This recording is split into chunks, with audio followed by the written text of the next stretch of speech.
Yeah, so I was gonna do it. I suggested this segment before, but it was I want to do a segment on like hot movie takes, as in what some takes are on movies that are controversial. I guess I could probably think I have a good amount. I think so. I'm just gonna go. I think I'm gonna try to explain myself at least as best I can for all these, and yeah, we'll just see how it goes. I just want to explain some of the dumbest, if at least what people would call the dumbest takes I have on movies are.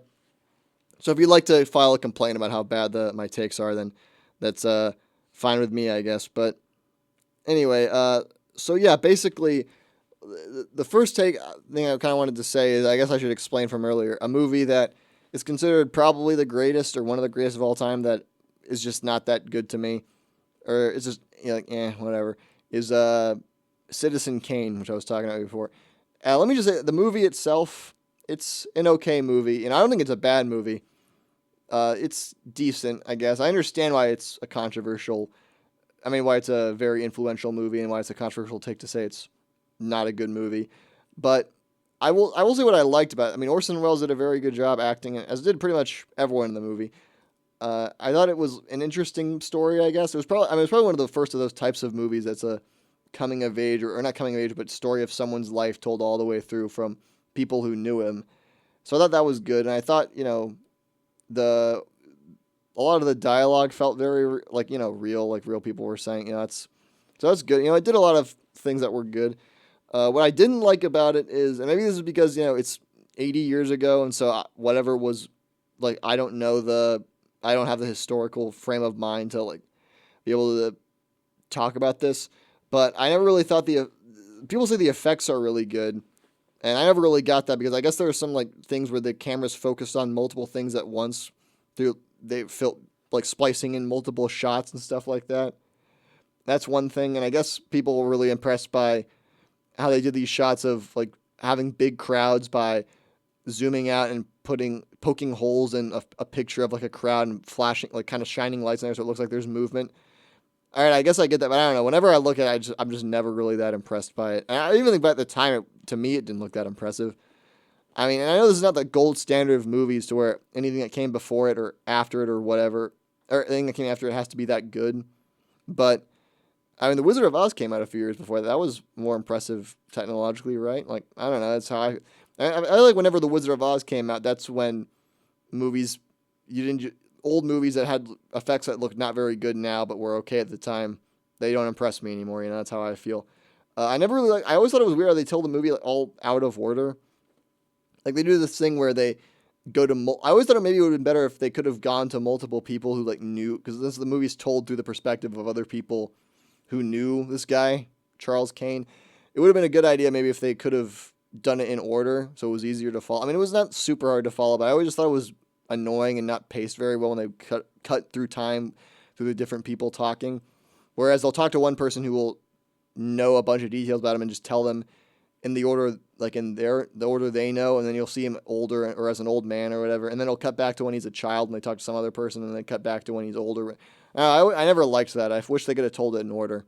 And I also thought it was kind of a missed opportunity. If they're going to do this movie about how it's the life of a person told through the people who knew him, maybe it would have been good if he was kind of portrayed somewhat differently with each of the stories, almost like they're saying that each of the people who knew him saw him differently.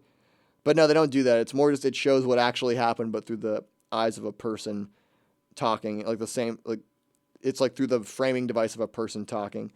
So I always thought that was kind of a missed opportunity. And I'm just gonna be, I'm not, I know this is gonna make me sound like an ass, and I don't like long movies or movies that are about talking, but it was really boring to me. I just gotta be honest. It was not all that interesting to me. I mean, there were parts that were interesting, but a lot of it just felt like when they got to his second wife or whoever it was who's telling the story.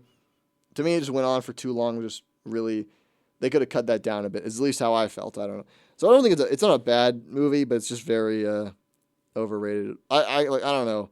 There's the debate of among film bros or whatever of which was better, The Godfather or Citizen Kane, which one deserves to be the greatest movie.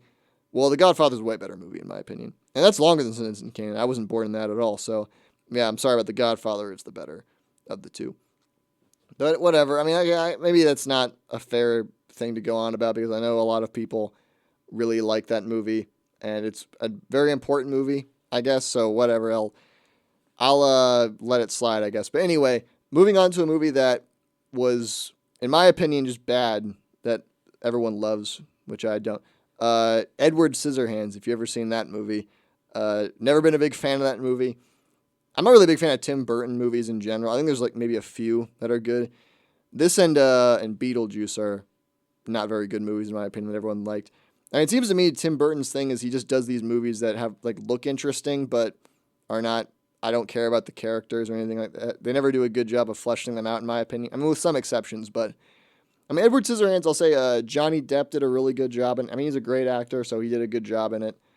Um, I mean, I don't know. I was never really following that whole trial he was in, so I don't know if we should be allowed to say that anymore. I don't know if we're done with him or whatever. But you know, he did a great job as an actor. I mean, it was a relatively early film, I think, in his career too, so that's very impressive. So he did a good job there.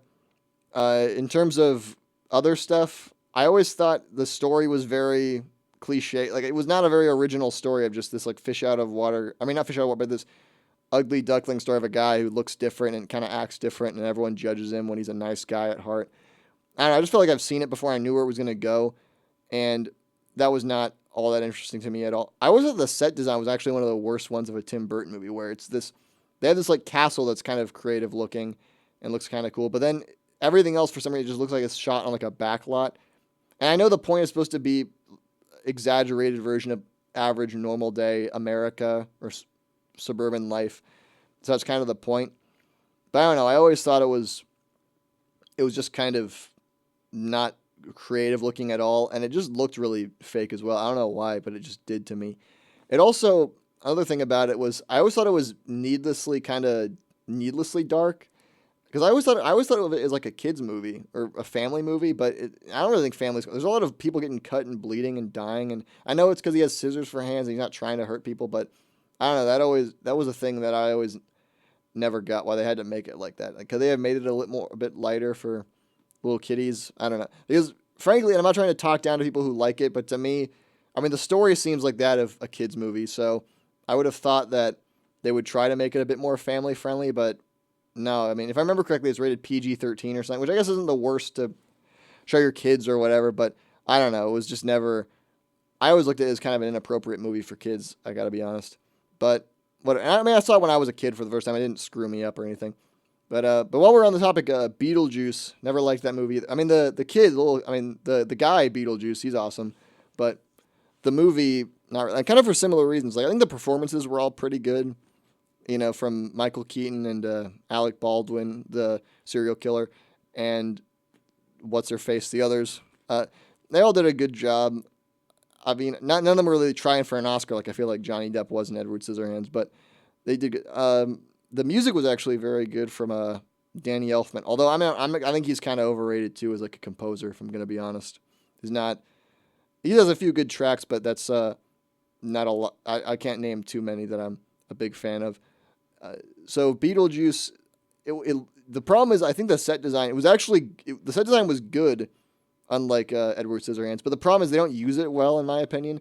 Like I thought, what they should have done is everything looks kind of normal when in the human world, and then in the ghost world, things look all crazy and abnormal. But no, they don't really do that. Instead, it feels like just everything's crazy. I mean, I know inside the house, when you go in the house, it's supposed to be these like, weird people have bought it and are renovating it and doing all sorts of crazy crap with it. But I don't know. I never liked that just because I feel like they should have kept it simple, especially when they're trying to make the point of the parents of this girl, the main girl in Beetlejuice, are these like stuck up kind of people, and then, for some reason they make this really like eccentric looking house. I don't know. I never got that. I didn't think it was very funny, and it tries to do jokes a lot. And I always thought, like, I know this is like everything one makes fun of it, but I always thought it was weird how it's called Beetlejuice and it's supposed to be like he's the main character, but he's in it for like 10 minutes, and he's probably the most interesting character in terms of he's the only one who like does anything, it feels like. So, and that's the other thing. The movie I never really felt it was doing anything. It was just going on forever, and it feels like nothing's ever happening in it. It's just going on. I mean, it's a movie about like the thing that always annoyed me was it's a movie about the ghost world and the afterlife. And for some reason, 90% of it's in this boring house. Like, I don't know. I don't know why they couldn't have made it take place somewhere else. Although, maybe I don't know if this is sacrilegious to say or whatever, but the sequel looked kind of more interesting to me. I didn't see that one, but it looked like they were kind of fixing all the problems I had with this one. So, I don't know. Maybe if I were to watch Beetlejuice 2, I would like it more. But yeah, I don't know. And as is, I'm not interested. The original Beetlejuice is kind of just not good, in my opinion. Apparently, I think it had kind of like a mixed reception when it came out. I mean, it made a lot of money, but and now people regard it as one of those movies that the critics were too hard on. But no, I think they had a point. They were kind of spitting facts with that. Well, anyway, moving on. Just a few. I'll we're almost out of time, so I'll just do it with a few more movies, and then we'll call it good for today. I did want to talk about. I feel like I should probably go into some detail because people seem to disagree with me, and I understand about a good amount of movies, but particularly the prequels. When I say I don't like those, okay, I'll just make it quick. First of all, I feel like it was the accepted decision not too long ago that the prequels were bad, but whatever. I guess because the Disney movies people think are worse, which I mean those aren't good either, but in my opinion they're not as bad as the prequels, frankly. Uh, because those are worse, supposedly that the prequels are good. Nah, the prequels are bad too, in my opinion. The Phantom Menace, this is a controversial take, was probably the best one, frankly, in terms of it had the most practical sets and I guess had Liam Neeson in it, and he's the best actor of any of them, and it had some potential in there to be like the beginning of the Star Wars saga, but the political scenes go on for too long. The CGI looks like crap now, and didn't even really look that good back then. Uh, it can't balance another problem. It can't balance the humor and the seriousness like the old ones could, which is something that was good about. Instead, it's all the characters are just boring, emotionless, talk in monotone all the time, and then Jar Jar's the one funny character, and he's just completely annoying. So they didn't balance that well at all. And aside from that, it's just not a very. I mean, not a lot happens in that movie either when you really think about it. I mean, there are good things in it, like the pod race. I guess was kind of cool, and the music, like in all Star Wars movies, was good. But no, yeah, it was just. I mean, I can nitpick it until the end of time. So to make it quick, just not good. Attack of the Clones is just straight up horrible in my opinion. It's the CGI is everywhere. There's nothing like good to look at. The actors, I mean, they're doing their best, but just because the script is so bad and the cinematography and the directing is so bad, they have nothing to work with. And that's the other thing. The cinematography started to get bad in Attack of the Clones. It was actually pretty good, I feel like, in Phantom Menace, all things considered. Attack of the Clones, everyone's sitting on a couch talking all the time and just walking around and never saying anything interesting, just going on these long monologues that are boring. There's no one scene that's exciting like the pod race was in Phantom Menace. And again, there's all these weird contradictions in Star Wars lore of how Jedi can't love and all that, and so no, but Anakin and Padme are the two most boring characters in existence, so them falling in love means nothing to me. And then of course Anakin, he's a creepy murderous psychopath, yet for some reason Padme still falls in love with him, which I don't understand at all. And it's completely boring. The whole movie is supposed to be about them falling in love, basically. But you don't buy it. It just feels forced and bad. So yeah, those are my problems with Attack of the Clones. Probably the worst one. Revenge of the Sith, in my opinion. I mean, everyone says that one's good. In my opinion, that one was not much better, really. I mean, it was marginally better, but marginally is the key word here. I mean, I guess it was the most exciting. The most happens in it. It's the one where it actually connects to the old ones, which I appreciate. But it has a lot of the same problems. The cinematography effects have aged horribly. It doesn't mix the comedy and the dark moments well at all. And this one has a lot of the dark moments, like Anakin burning alive and turning to the dark side and killing children, all that. It's it's just not good, and it's just a lot of boring talking scenes again. I mean, most of the movies just Palpatine doing everything he can to convince Anakin he's a bad guy, but Anakin still can't get it through his thick freaking skull. And then he finally turns to the dark side, and him and Obi-Wan fight for 20 minutes. So, yeah, overall, not very good still, in my opinion, Revenge of the Sith. I mean, it's marginally better than Attack of the Clones, but Attack of the Clones is, in my opinion, one of the worst mainstream movies of all time. So, that's my biggest problem with it. So, yeah, the prequels, still bad, in my opinion. I mean, I understand why people like them. And to a degree, I mean, despite all I said, I like them to an extent in terms of I grew up with them. I saw them before the original, so I have nostalgia for them and all that, but they're still just very bad in my opinion. They have not aged. They have not aged well at all when you look at the effects nowadays. I mean, I get some of the ideas, and some of the ideas of what they were trying to do with the lore were cool, but just still have not aged well in my opinion. But Yeah, I mean that's about all the movie takes I wanted to share this time. Just a few movies that are. I know I'm not making any friends with those choices, but like I don't know, it's just opinion. I'm not insulting. I have nothing against people who like the movies. I understand why people might like some of them.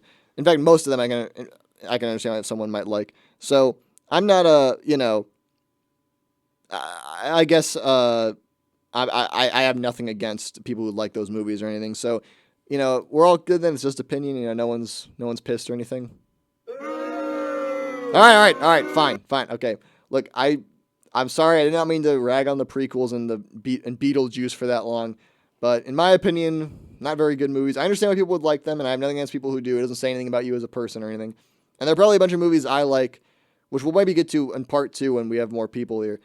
Uh, that I like that everyone else hates. So I understand the feeling there of hearing someone trash a movie you like. So, don't take it too personally. It doesn't say anything about you as a person or anything like that. But that's just my opinion on the matter. So, whatever. But anyway, thank you guys. I want to say, because we are about nearly out of time now at this point. Since, like I said, the thing is, I didn't feel like I had enough planned for the entire show today after the interview and after Jack had left and it was just me. Mikey wasn't able to show up, although he did let me know why right at the end that he wasn't going to be able to make it. So I understand that. But yeah, unfortunately, I didn't think I had enough planned, but we did. I think we ended up doing okay. We had some bits in there. I want to thank again Holland Foster Grayler for being here today. I really appreciated that. I feel like such a dick because I feel like all the time I'm going to say either that or the movie name wrong, but no, I think I got it every time this. But go see again. It's going to be at the Jordan Schnitzer Art Museum on Monday at 5. So go and watch that. I've heard it's very good. Obviously, so go and see it. Thank you again for listening today. We'll be back next week, possibly with the big prequel discussion. Thank you again for being able to put up with me just kind of talking at the end here. And we will see you possibly next week. I see no reason why not. So we should see you next week with the big debate on the prequels. And go see La Granada coming out Monday at 5. Show up at 4 to be a little early. Thank you guys for listening to the show today. And we will see you all next week. Take care.